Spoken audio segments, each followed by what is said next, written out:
અમદાવાદની જાણીતી શાળાઓને મળ્યો ધમકીભર્યો મેલ। મહારાજા અગ્રસેન અને કેલોરેક્સ સ્કૂલને ધમકી મળી। શાંતિ એશિયાટિક સ્કૂલમાં પણ પોલીસનો મોટો કાફલો પહોંચી ગયો છે। ધમકીના પગલે સ્થાનિક પોલીસે તપાસ તેજ કરી।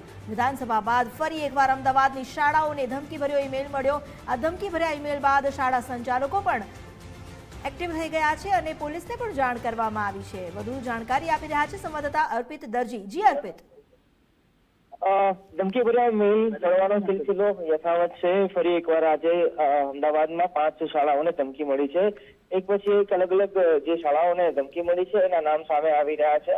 અત્યાર સુધી લગભગ 5 જેટલી શાળાઓ છે, જેમાં કાટલોડિયાની કેલોરેક્સ સ્કૂલ છે, શાંતિ એશિયાટિક સ્કૂલ છે, જેબાર સ્કૂલનો એમાં સમાવેશ થાય છે, મહારાજા અગ્રસેન, સંત કબીર સ્કૂલનો સમાવેશ થાય છે। જો કે સ્પષ્ટતા કરી દઉં, વાલીઓએ કોઈ પણ પ્રકારની ચિંતા કરવાની, ડરમાં આવવાની કે પેનિકમાં આવવાની સહેજ પણ જરૂર નથી। એટલા માટે કેમ કે બોર્ડની પરીક્ષાઓ ચાલી રહી છે। કેન્દ્રીય માધ્યમિક શિક્ષા બોર્ડ એટલે કે CBSE બોર્ડની પરીક્ષાઓ ચાલી રહી છે અને એ પરીક્ષા દરમિયાન આ પ્રકારનો મેસેજ મળતા સ્વાભાવિક છે કે વાલીઓમાં ચિંતા પ્રસરે, પરંતુ સુરક્ષા એજન્સીઓ દ્વારા પૂરતી તકેદારી રાખવામાં આવી રહી છે। બાળકોની સુરક્ષા એ પ્રાથમિકતા, ટોચની પ્રાથમિકતા છે। એટલા માટે ગંભીરતા દાખવીને તપાસ પણ આ ધમકી ભર્યા મેલ મામલે કરવામાં આવી રહી છે। ભૂતકાળના અનુભવોના આધારે વાત કરીએ તો અત્યાર સુધી જેટલા એટલે લગભગ વાત કરીએ તો 5 થી 6 વાર આ પ્રકારના ધમકી ભર્યા મેલ મળવાના કિસ્સા સામે આવી ચૂક્યા છે, જેમાં એક સાથે અમદાવાદ શહેરના અલગ અલગ વિસ્તારની અલગ અલગ શાળાઓ, જેમાં ભૂતકાળની વાત કરીએ તો 10 થી 15 જેટલી અને 20 જેટલી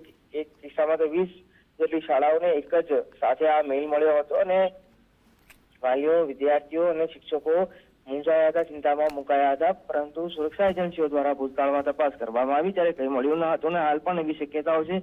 અને જ્યારે સાયબર ક્રાઇમ દ્વારા આ મામલે ભૂતકાળમાં એટલે કે 15 દિવસ પહેલા એક આરોપીની ધરપકડ કરવામાં આવી હતી અને તેમાં સામે આવ્યું હતું કે માત્ર આ મેલ જૂના મેલ હોય છે, એ જૂના મેલને ફરી એક્ટિવ કરી એટલે કે બંધ પડેલા મેલને એક્ટિવ કરી અને લોકોમાં ડર ફેલાવવાના હેતુથી, ડર ફેલાવવાના આશયથી આ પ્રકારના મેલ ધમકી ભર્યા કરવામાં આવતા હોવાની શક્યતા અનુમાન વ્યક્ત કરવામાં આવ્યું હતું। એટલે માત્ર ને માત્ર ખોફ ફેલાવવા માટે આ પ્રકારનું કૃત્ય કેટલાક અસામાજિક તત્વો અથવા તો દેશ વિરોધી તત્વો દ્વારા કરવામાં આવી રહ્યું હોવાનું હાલ પ્રાથમિક તબક્કે સામે આવી રહ્યું છે। એટલે વાલીઓએ કોઈ પણ પ્રકારની ચિંતા કરવાની, ડરમાં આવવાની કે પેનિકમાં આવવાની, અફવામાં આવવાની જરૂર નથી। સુરક્ષા એજન્સીઓ પૂરતી તકેદારી રાખી રહી છે। અમે પણ અમારા માધ્યમથી, ગુજરાત ફર્સ્ટના માધ્યમથી વાલીઓને, શિક્ષકોને, શિક્ષણવિદોને એ અપીલ કરી રહ્યા છે શાંતિ જણાવવામાં આવે, કોઈ પણ પ્રકારની અફરાતફરીનો માહોલ ન સર્જાય એનું પણ ખાસ ધ્યાન રાખવાની વાલીઓએ પણ એક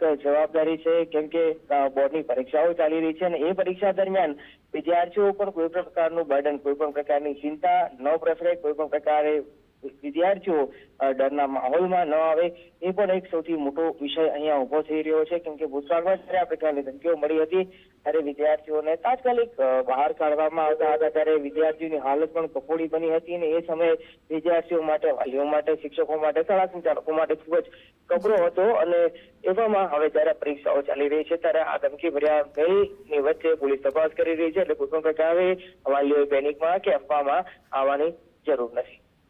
જી આભાર આપનો જાણકારી આપવા માટે।